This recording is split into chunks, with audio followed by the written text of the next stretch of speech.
Welcome back to the channel. So I made a post the other day on my YouTube channel, on this channel, because that's where we are.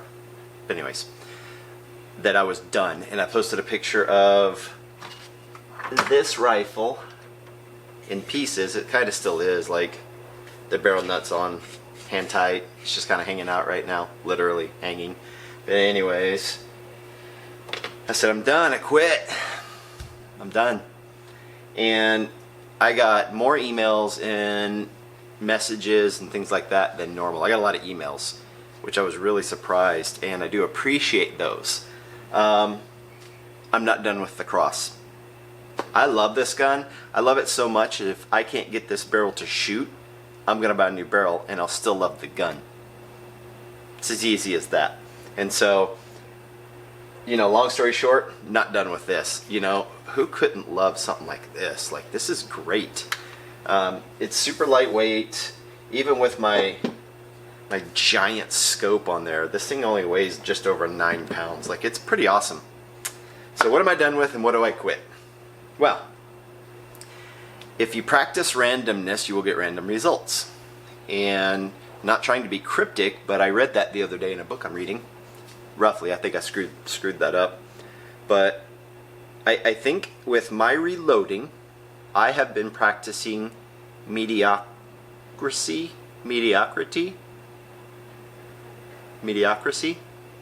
I've been pretty mediocre. I've had several guns that it was just easy to reload for. You know, I started shooting bolt actions. I had a Savage Model 10 308 Police. Wasn't threaded, anything like that. It sucked. It was not very good, but I didn't know any better because I didn't know how to shoot. That was my first bolt action rifle. Moved forward a little bit. I bought a Remington 700 AAC SD in 308. Had a 20-inch, I think they were, heavy barreled 308. It was a pig. Shot an elk with it. My first elk ever. It was really cool. That thing was crazy accurate. When I owned that gun, I was into the 208, 210, and 212 grain bullets with Reloader 17, and I was getting really good results. That was fun. I get bored with guns, so I sell them. Probably should have kept all these.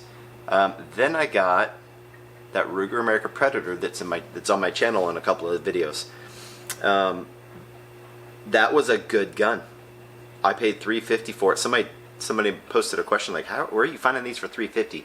This was like the day it came out. I went into a Sportsman's Warehouse in Colorado Springs, and it was on the shelf, and I'm like, I want a new bolt gun, and it's $350.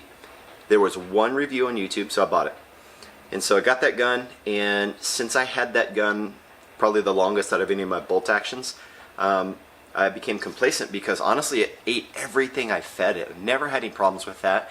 And when I averaged the shot groups over all the shot groups that I shot in that rifle, and I did keep up with all of them, that was a .75 inch gun for $350, and that was also with a Bushnell Engage 2.5 to 10 scope on it, second focal plane reticle, and it just worked.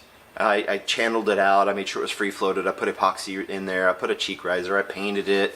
I did all kinds of stuff to that gun. I was brutal on that gun. That took some elk. It took some deer. It took some antelope. It was a good gun. I got bored. Not really. It was that good of a gun. I didn't get bored. I just really wanted this Cross. You know, I'm big on do-it-all rifles. And I know this isn't a PRS gun, but I don't shoot PRS. So to me, it's stuff hits the fan, pack it up on my backpack, take it up in the woods. If this was on my back on a 3 or 4 day hike, it's a little heavy with everything on it, but it ain't bad. But anyways, back to my reloading. With that Ruger, I was really blessed. With this, not so much. Fast forward also to, well, backtrack a little bit, the pandemic. I don't have very much powder. I don't have very many bullets. I've been running across Hornady bullets, so I'm gonna look over here. I've got some 168 ELD matches left. I've got some 178 Boattail hollow points left, which this gun has not liked so far. Some 168 ELD, AMAX, which, they're okay in this gun, about an inch. 150 SSTs, I've shot several 1-inch groups with that one. That's all I've got. And so with the Ruger, ELDX, Sierra, Burger, Spear, even Spear was my best. These cheap 165 and 185 boat tail soft points. I shot several .3-inch groups with those, and you know, I was just lucky. And I fast forward to now what I'm doing with my reloading. I'm practicing being mediocre. I started looking at my brass and started looking like, why am I not shooting well? And here it is.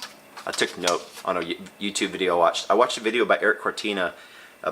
He put it up about a year ago, and I just found it. I'm trying to watch all his videos. He's got some really good stuff. I don't know him, so it's not really a shameless plug. Go watch his stuff. He's far more knowledgeable than me. He's a world-class shooter.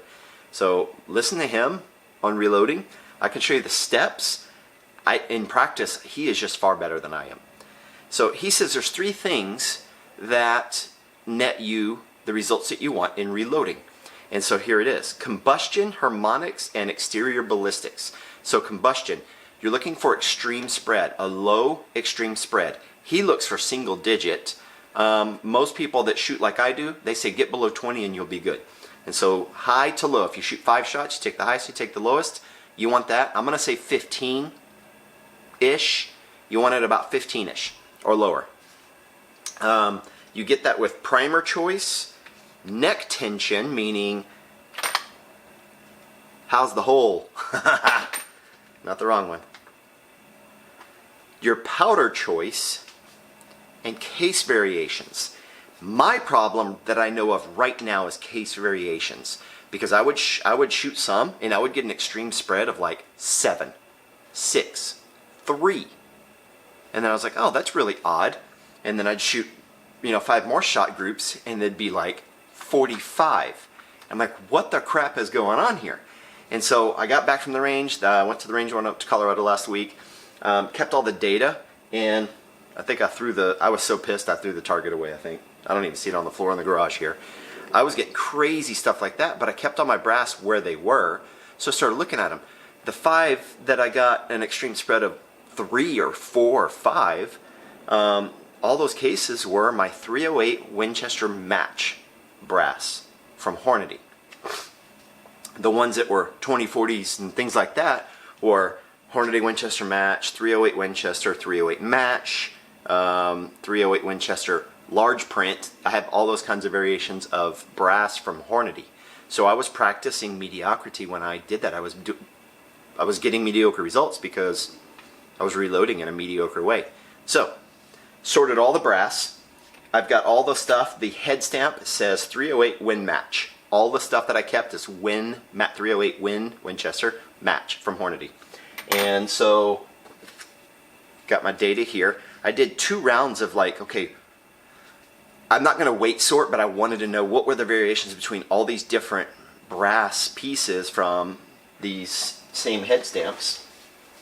And act like turning around a second ago, and I grabbed the wrong page. I was like, oh, I'll just grab this little one right here with the wrong data.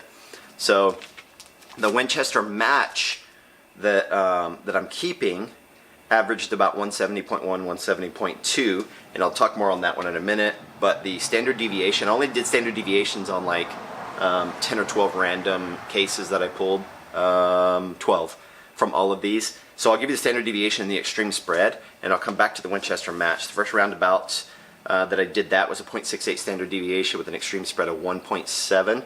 .308 match, average weight 160 with a 2.8 standard deviation, 8.4 extreme spread. A lot of these were really high, so I'm going to skip over them. The best ones that I had was my Lake City LR, long range brass. That's usually what they use for the M118 sniper ammo and things like that, with an average weight of 184.73, a .49001 standard deviation, and a 1.1 extreme spread. So it was super consistent. I like it. I just don't have that much of it, so that's not what I'm going to end up keeping. And then I think the next best one was my .308 Winchester Hornady brass with the large print. And if you haven't seen it, it says .308 Win just like regular, but the print is so big it fills up the entire rim of the case. And it had a 2.2 extreme spread. So, you know, some of this stuff is all over the place, and I was using this brass together like I was supposed to get these outstanding results or something. That's just not going to happen. Back to the .308 Winchester match brass. I took that initial 12 and I got that really good result.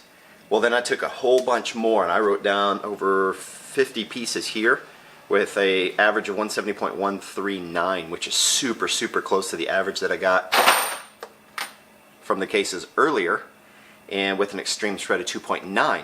But I got a larger extreme spread because I had more samples to throw into the mix. So that, I hope, is going to fix the combustion, because I only have one kind of primer. I only have one, well, I have a couple kinds of powder, but I'm only using one powder. I'm going to get that right. And I fixed case variation. So harmonics. He said harmonics is seating depth.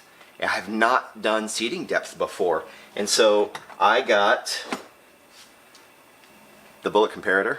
So I'll be able to check for base to ogive and all that. And to give you an idea of how off some of my stuff was, you know, it wasn't awesome. So this one's 2.192. Watch, the next one I grab is going to be right on, but I doubt it. 2.188. You see what I'm saying? Like, everything's off. 2.1989. 2.1989. So 2.193. So it's off. And so I'm getting the results based on the input I gave, the effort that I put into it. Mediocre results, or mediocre actions result in mediocre results. So I'm going to fix seating depth now, because I can measure my chamber with all the different kinds of bullets. Oh man, FedEx driver just drove by. He's supposed to have my bullet puller. Anyways, he also said the other way you can do that was with the tuner. He happens to make one, and I don't see that as a bad plug. He makes a great tuner, and probably one of the better ones. And then exterior ballistics. Use good bullets. That's it. Use good bullets with consistent BC, and make sure that it doesn't matter if it's good or bad BC, as long as it's consistent BC, because you can compensate for that. So these are the three things I'm going to be working on. And so again, what did I quit and what did I give up on? What am I done with? I'm done with mediocre reloading. So I'm punching primers without sizing. Now I'm sizing without the punch in there until my decapping die comes in. So I'll be decapping as a separate step while not resizing. Then I'll full length resize. Then I've got, if it ever comes in, I've got a expander mandrel and die coming in.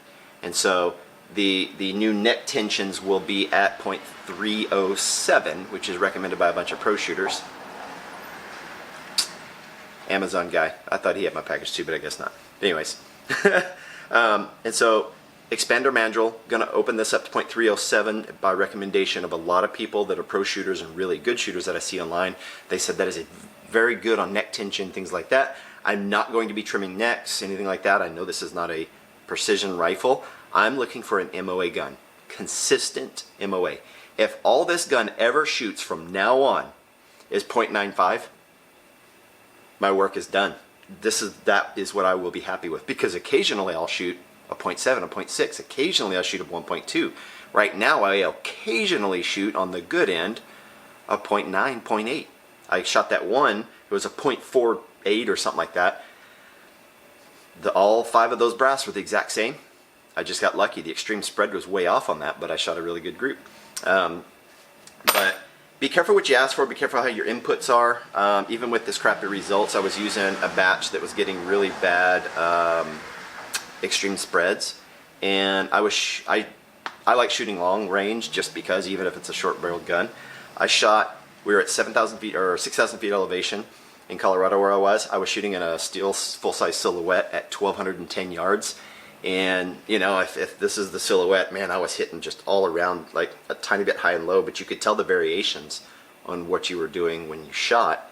Didn't hit it, shot 10 times, but man, if that dude was getting shot at by me, he would have been scared. He'd have just had a heart attack and died. I didn't have to shoot him. And so I